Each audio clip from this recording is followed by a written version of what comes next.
लोग बैठते हैं, मैं कैसे निकलूंगा? 10 लाख लोग बैठते हैं एमडी मेडिसिन की पढ़ाई करने के लिए, तो मेरा एमबीबीएस में सिलेक्शन कैसे होगा? अगर आप ये सोचते हैं कि स्कूल में कंपटीशन करने वाले इतने सारे लोग हैं, मैं तो 10 नंबर में हूं, मैं पहले कैसे आऊंगा? तो आचार्य श्री जी एक बहुत अच्छी बात कहते हैं, जब भी आपके हृदय में कोई विचार पैदा हो और उस विचार के विरोध में जब तक आपके हृदय में एक नकारात्मक विचार पैदा ना हो, तब तक उस विचार के पूरे होने की 100% संभावनाएं रहती हैं। फिर से कहूं, आपके हृदय में कोई विचार पैदा हुआ कि मुझे ऐसा करना है, मुझे माउंट एवरेस्ट की पहाड़ी को चढ़ना है, विचार पैदा हुआ। अब जब तक आपके हृदय में इसका नेगेटिव थॉट्स पैदा नहीं होता, जब तक आप ये नहीं सोच लें अरे वहां चढ़ेंगे फिसल गए तो, गिर गए तो, अब मान लो वहां पर चढ़े ठंडी कितनी रहती है, सांस लेने में तकलीफ तो नहीं होगी, खाने की क्या जरूरत होगी, घर छूट जाएगा। जैसे ही नेगेटिव थॉट्स आते हैं वैसे ही आपके पॉजिटिव थॉट्स की कैपेसिटी कम होती चली जाती है। चाहे आप 4th क्लास में पढ़ते हो, आप 6th में पढ़ते हो, चाहे आप व्यवसाय करते हो, चाहे आप घर चलाते हो, चाहे आप साधना करते हो, चाहे आप आचार्य हो, चाहे अरिहंत हो, जहां भी नकारात्मक विचारों ने आपके जीवन में प्रवेश किया और आप असफल होना शुरू हुए, और यही नकारात्मक विचार जब तक दिमाग में नहीं आते, अरे नहीं हम सब कर लेंगे, तुमने इसके माइनस पॉइंट्स के बारे में सोचा नहीं, हमने माइनस पॉइंट्स के बारे में ना देखा ना सोचा, मात्र हमने पॉजिटिव पॉइंट सोचा, अपना लक्ष्य। महाभारत के उस प्रसंग से अपने को भी प्रेरणा लेनी है कि जब गुरु द्रोणाचार्य ने बहुत सारे शिष्यों से एक साथ कहा कि तुम्हें पेड़ में क्या क्या दिखाई दे रहा है, तो कोई कहता है कि डाल पत्ती, कोई कह रहा है कुछ, कोई पंछी, कोई चहचहाट, दुनिया भर की बातें। लेकिन लक्ष्य भेदने वाले ने कहा कि मुझे सिर्फ अपने लक्ष्य के अलावा कुछ दिखाई ही नहीं दे रहा है। जब तक आपको आपके लक्ष्य के अलावा कुछ भी दिखाई देता रहेगा, तब तक आप कभी भी अपने लक्ष्य को प्राप्त नहीं कर पाएंगे। कोई भी कॉम्पिटिटिव एग्जाम जो बच्चे बाहर रह करके कर रहे हैं, इंदौर में, बेंगलोर में, दिल्ली में, कोटा में, रायपुर में, भिलाई में, कहीं भी रह करके आपका बच्चा कोई कॉम्पिटिटिव एग्जाम करता है, पास करता है, आपको क्या लगता है बच्चा क्यों पास नहीं होता? इसका सबसे बड़ा कारण बताता हूं। कोई भी बच्चे सीए सीएस करने वाले, आईएएस करने वाले, आईपीएस करने वाले, आईआरएस में जाने वाले, सिम्बायोसिस में जाने वाले, एमई करने वाले, बीटेक करने वाले, ये अपने कंपटीशन में पास क्यों नहीं होते हैं पहली बार में? इसका सबसे बड़ा कारण एक तो नेगेटिव थॉट्स है, और दूसरा उन्होंने अपने कंपटीशन का बैकअप तैयार करके रखा है। हर पढ़ने वाला स्टूडेंट जब आपके घर से निकल करके कहीं भी कोचिंग एलिन ज्वाइन करता हो, चाहे वो बाजीराव ज्वाइन करता हो, चाहे कहीं भी ज्वाइन करता हो, नाहटा जाता हो, चाहे कहीं भी पढ़ता हो, उसके दिमाग में जब तक ये बैकअप रहेगा कि अगर मेरा आईपीएस में सिलेक्शन नहीं हुआ तो मैं अपने पापा का बिजनेस संभाल लूंगा, जब तक आपके पीछे आपके दिमाग में आपका बैकअप है, तब तक आप कोई भी कॉम्पिटिटिव एग्जाम फाइट नहीं कर सकते। और अगर आपके दिमाग में बैकअप नहीं है, अगर मुझे करना ही है, अगर मैं नहीं कर पाया तो मेरे पास कुछ है ही नहीं है, तो सर्विस क्लास वालों में देखिएगा आप रहे करके कि अगर पिता सर्विस क्लास में रहते हैं तो बच्चे की सर्विस 100% लग जाती है, क्योंकि बच्चे को पता है कि मेरा अगर सर्विस नहीं लग रही है तो इसके अलावा मेरा कोई बैकअप नहीं है।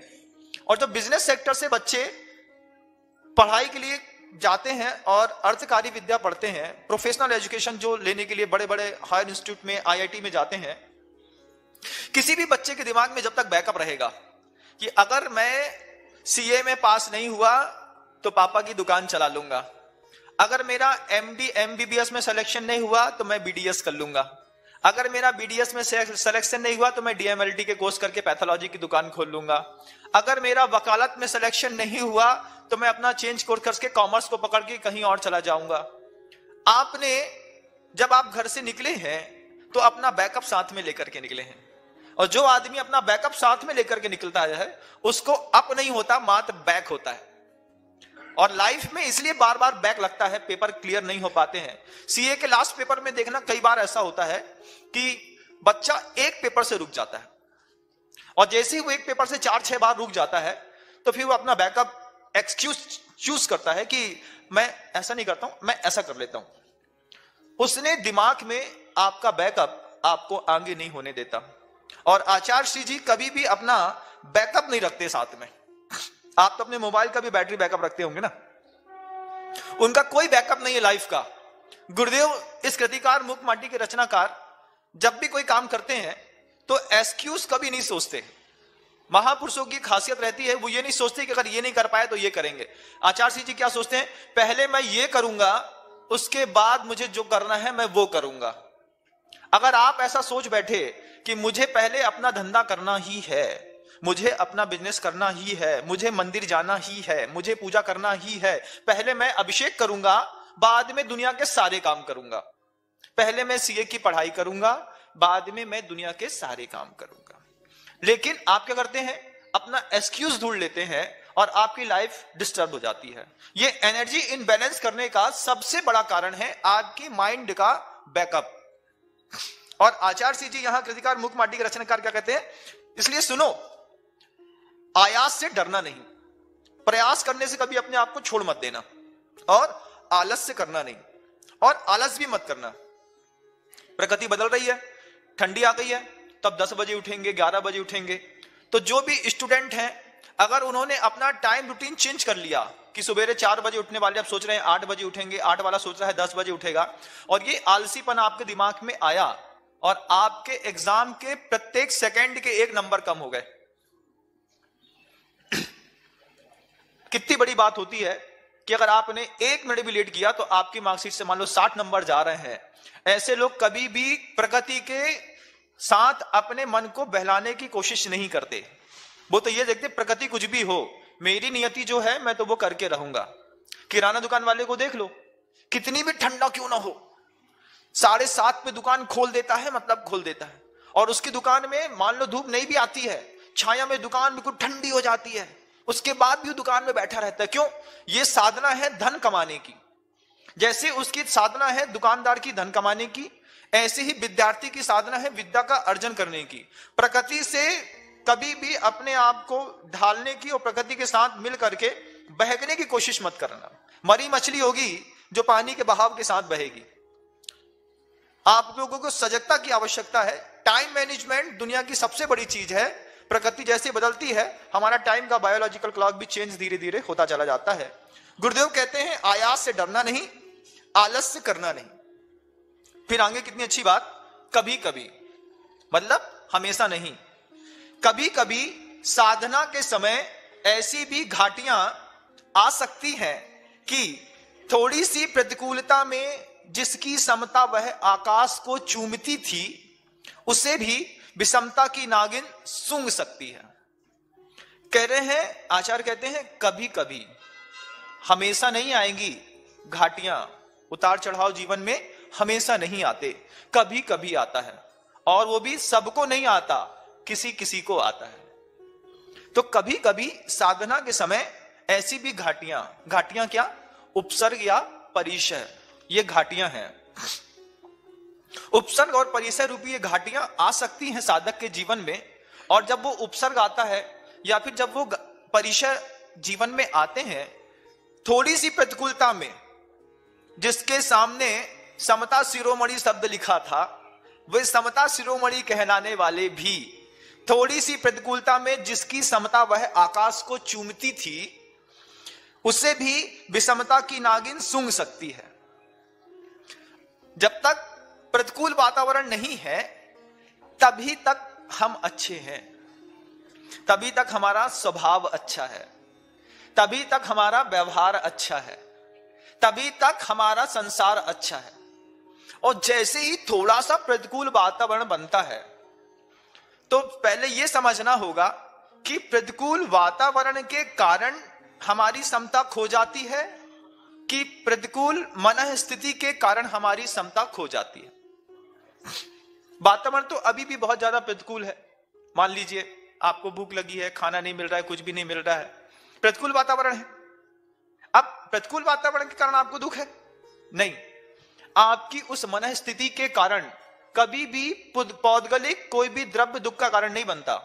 पौद्गलिक द्रव्यों के कारण अंतर्मन में उत्पन्न हुए विचार, वह मनस्थितियां ही आदमी के जीवन में प्रतिकूलता पैदा करती हैं।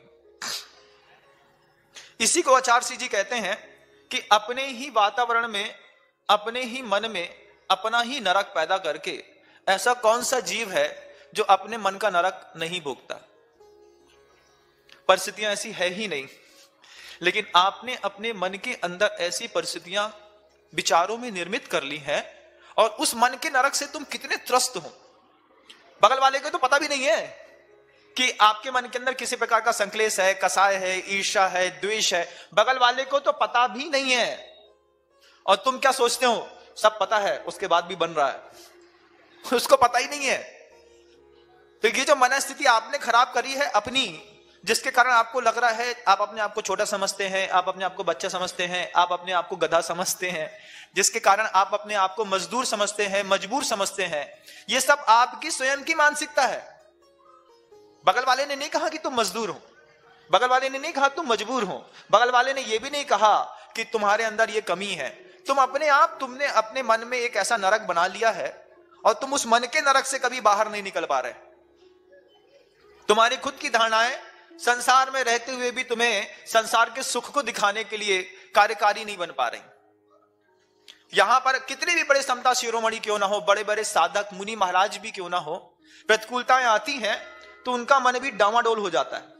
आचार्य कहते हैं आ सकती हैं, कैसी? थोड़ी सी प्रतिकूलता में जिसकी समता वह आकाश को चूमती थी, उसे भी विषमता की नागिन। विषमता क्या है? समता का उल्टा क्या है? समता क्या है? राग द्वेष से अपने आप को बचा करके मध्यस्थ बनाए रखना, यह है समता। तो विषमता क्या है? कि जिसकी थोड़ी सी प्रतिकूलता में जिसकी समता वह आकाश को चूमती थी, उसे भी राग द्वेष की नागिन सूंघ सकती है। विषमता सूंघ सकती, विषमता मतलब राग द्वेष, राग द्वेष की नागिन सूंघ सकती है, और वह राही गुमराह हो सकता है।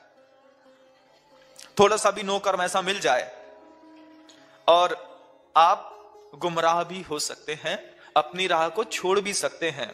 उसके मुख से फिर गम की आह निकल सकती है। ऐसी स्थिति में बोधि की चिड़िया वह, बोधि मतलब सम्यक ज्ञान, बोधि की चिड़िया वह फुर्र करके क्यों ना जाएगी। क्रोध की बुढ़िया वह गुर्र करके क्यों ना जागेगी। साधना स्खलित जीवन में अनर्थ के सिवा और क्या घटेगा। तुमने अपनी साधना छोड़ दी, साधना स्खलित मतलब साधना से गिर जाना, फिसल जाना। साधना से फिसले जीवन में अनर्थ के अलावा और क्या घटेगा। तुम कंपटीशन में बराबर लगे थे, दौड़ते दौड़ते तुम दौड़ में खड़े हो गए, क्यों? मुझसे नहीं हो पाएगा। साधना स्खलित जीवन में अनर्थ के अलावा और क्या घटेगा। एक अपने जीवन में उत्थान करने का सबसे बड़ा सूत्र सीखो। जितने भी पढ़ने वाले बच्चे हैं, ये भी अपने उत्थान का एक सूत्र सीखें।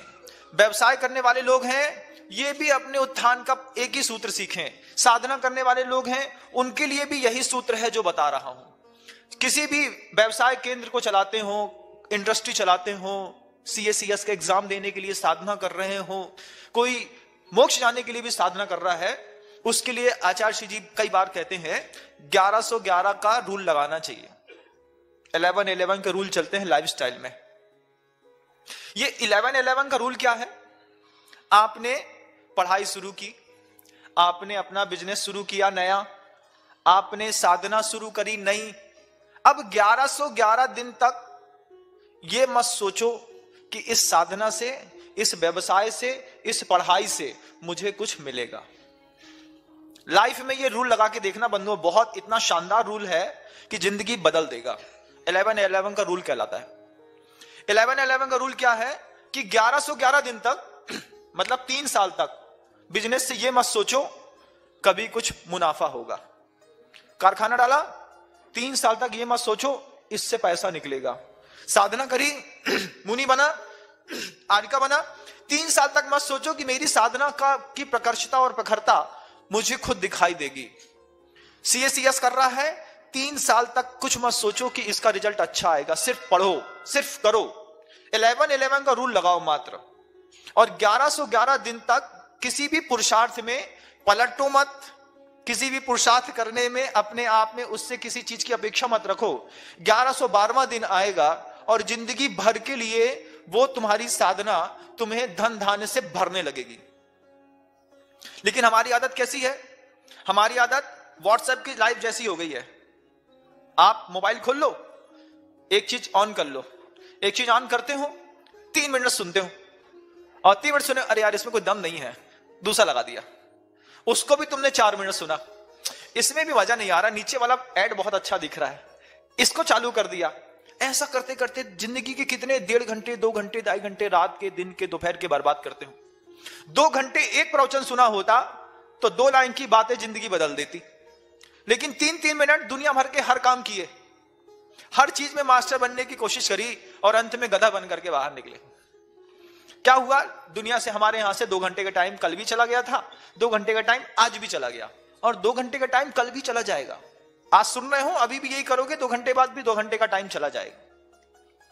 समय की कीमत नहीं पता, साधना की कीमत नहीं पता। कि आचार्य ने कहा 11-11 का रूल, 1111 दिन तक पढ़ाई के अलावा कुछ नहीं, 1111 दिन तक बिजनेस के अलावा कुछ नहीं, 1111 दिन तक साधना के अलावा कुछ नहीं। समय तो दो, समय नहीं देंगे। हर 5 मिनट में अंगूठे के जैसे दिमाग की मानसिकता और विचार बदलेंगे।